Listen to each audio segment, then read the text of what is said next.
Olá, boas-vindas à nossa análise aprofundada de hoje.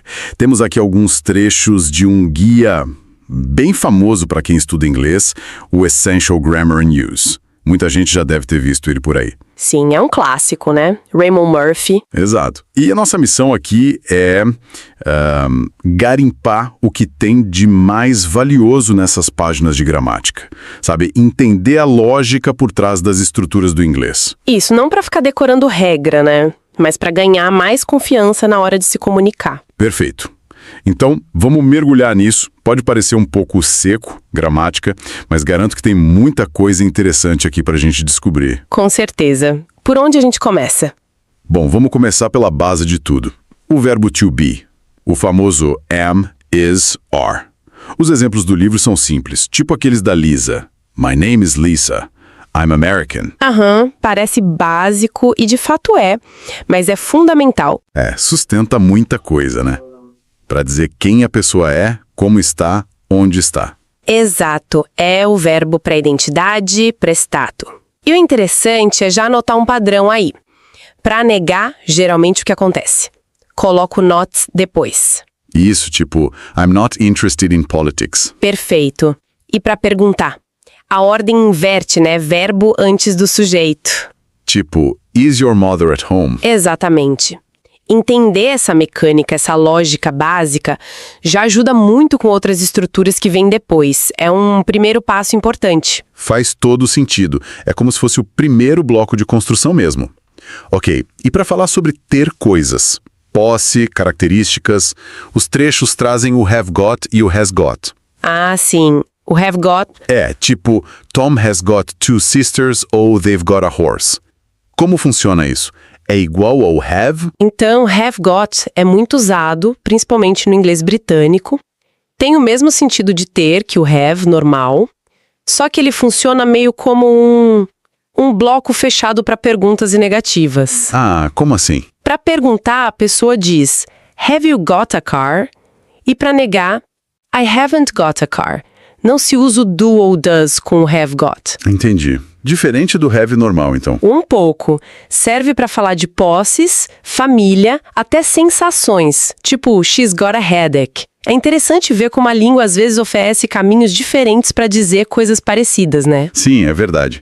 São tipo sinônimos, mas com uma estrutura um pouquinho diferente na hora de usar. Legal. Isso. Bom, agora vamos para as ações do dia a dia, a rotina, o present simple. Exemplos tipo they read a lot ou he likes ice cream. Certo. O tempo das verdades gerais, dos hábitos. E aqui tem aquela famosa regrinha do S no final do verbo para he, she, it, né?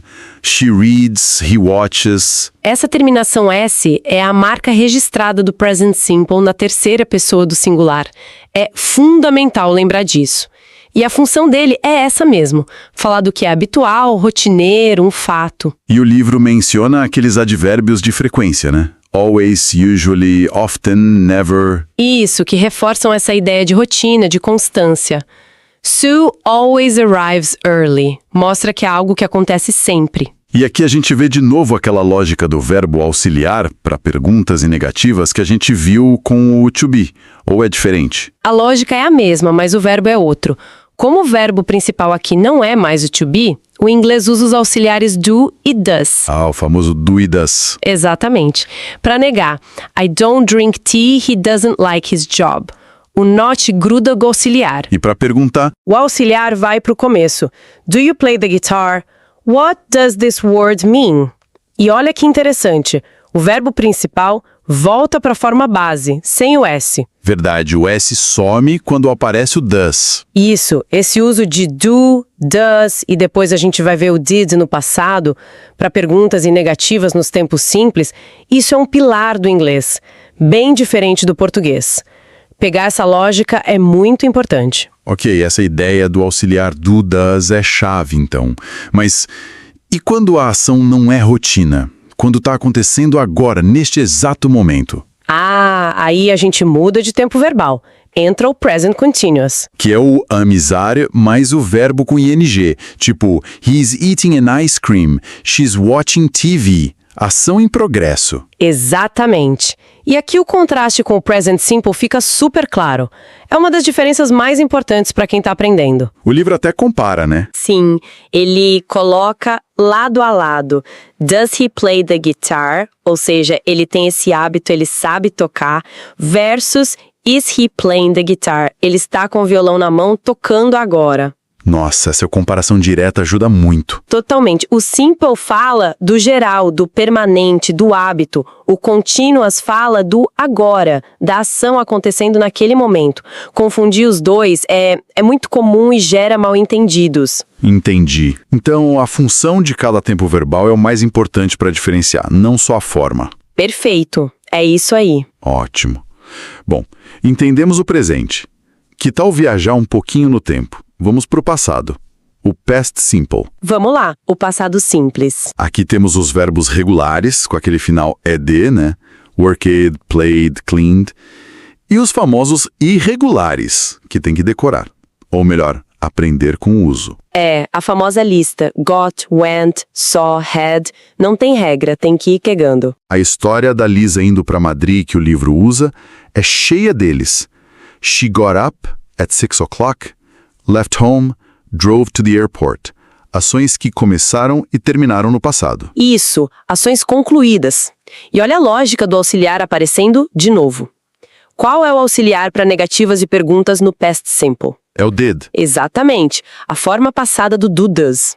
Para negar, I didn't win, we didn't enjoy the film. E para perguntar, o did vai para o começo, imagino. Isso mesmo. Did your sister call you? What did you do last night? E, de novo, o verbo principal fica na forma base, sem conjugação de passado. Ah, legal. O padrão se repete. O auxiliar carrega a marca do tempo verbal. Exato, é uma estrutura bem consistente. E um ponto que os exemplos mostram bem é que a gente usa o past simple quando sabe quando a ação aconteceu, né? Com expressões de tempo tipo yesterday, last week, in 2002, 6 months ago. Esse ponto é crucial. O past simple é para ações concluídas num tempo passado definido. A gente sabe quando foi. Isso vai ser importante para diferenciar de outro tempo verbal daqui a pouco. Certo. Tempo definido no passado, igual past simple. Mas antes disso, tem também o past continuous, né? Tem sim. Que é o was, were, mais o verbo com ing. O exemplo do livro é I was walking along the road when she met James. Para descrever o que estava rolando num certo momento do passado. Exatamente isso. O past continuous serve para pintar a cena, descrever uma ação que estava em progresso no passado. Muitas vezes ela serve de pano de fundo para outra ação mais curta que aconteceu no meio dela. Ah, tipo, a ação mais longa está no past continuous e a que interrompe está no past simple. Isso, frequentemente é essa a dinâmica. Pensa assim, enquanto eu estava esperando, past continuous, o ônibus começou, past simple, evento pontual. Ele dá o contexto, a situação que estava em andamento. Entendi, pintar a cena. Gostei dessa imagem. Ok, agora sim, vamos para aquela estrutura que às vezes dá um nó na cabeça, que conecta passado e presente, o present perfect. Ah, o present perfect. Um dos queridinhos, ou nem tanto, para quem tá aprendendo. A forma é have ou has, mais o particípio passado do verbo, né? Lost, arrived, been, eaten. Os exemplos são tipo I've lost my key. Quer dizer, perdi a chave e o resultado agora é que não consigo entrar. Perfeito, o foco tá na consequência presente. Ou they've just arrived. Acabaram de chegar. É recente, relevante agora. Isso. Ou para experiências de vida sem data específica. Have you ever been to Japan? Aqui a coisa fica realmente interessante, né? A ponte entre passado e presente. Com certeza. O present perfect é fascinante por causa disso. O foco dele não é em quando a ação aconteceu no passado. Para isso, a gente usa o past simple. Certo. O foco do present perfect é na relevância daquela ação passada para o presente, ou na experiência acumulada até agora. I've lost my key não diz quando perdi, diz que agora estou sem a chave. Entendi. É o resultado que importa. Isso. E have you ever been to Japan? Pergunta sobre a experiência de vida. Se a pergunta fosse sobre uma viagem específica, sei lá, ano passado, aí seria past simple. Did you go to Japan last year? Nossa, essa distinção é crucial. O past simple é o passado com data marcada, morto e enterrado lá atrás. O present perfect é o passado que tem um epo no presente. Pela experiência acumulada ou porque a ação acabou de acontecer. E tem aquelas palavras-chave que ajudam a identificar, né? Just, already, yet, ever, never. Sim, elas frequentemente aparecem com o present perfect. E também o for, para indicar a duração até agora, I've lived here for 10 years, e o since, para indicar o ponto de início, I've lived here since 2014. Entendi a diferença entre for e since agora. For com o período de tempo, since com o ponto de partida. Essa estrutura toda, o present perfect, mostra uma preocupação do inglês em marcar essa conexão passado-presente de um jeito bem explícito. É algo que a gente não tem exatamente igual no português. Reflete um jeito de organizar a percepção do tempo. Muito esclarecedor. Bom, os trechos que a gente está olhando cobrem mais coisas, claro.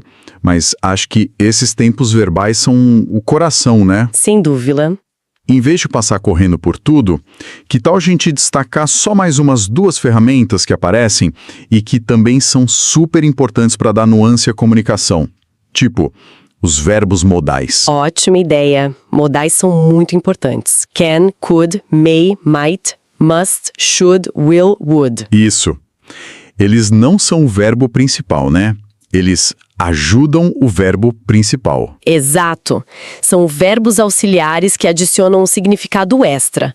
Indicam possibilidade, it might rain, habilidade, she can swim, permissão, you may leave, obrigação, you must stop, conselho, you should rest, previsão, it will be cold. Eles dão o tom da frase, a atitude de quem fala. Perfeito! São como temperos, eles dão um sabor diferente à frase, uma nuance.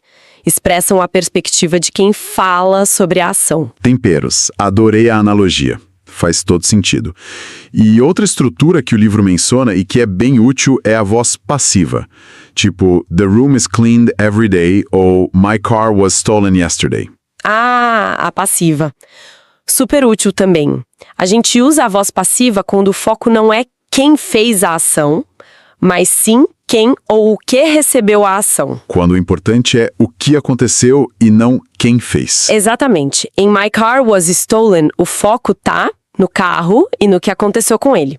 Talvez a gente não saiba quem roubou ou isso não seja o mais importante ali. E a estrutura é sempre o verbo to be mais o particípio passado do verbo principal. Geralmente sim. Uma forma do to be is, are, was, were, been, e o particípio passado. É uma ferramenta para mudar a perspectiva, tirar o agente, quem faz a ação, do centro das atenções. Entendi. Muito útil mesmo. Então, olha só. A gente focou nos tempos verbais principais. Presente, simple e continuous, passado, simple e continuous, e essa ponte importante que é o present perfect. E ainda deu uma olhada nos modais e na voz passiva. Cobrimos bastante terreno essencial. Claro que o livro tem muito mais detalhe, preposição, artigo, formação de palavra, mas acho que esses que a gente conversou são os pilares mesmo, né? Com certeza, e o mais legal é perceber que não são regras soltas para decorar. Sabe, são ferramentas que se conectam, elas permitem expressar ideias mais complexas, nuances de tempo, de atitude, de foco. Entender a função de cada uma, né?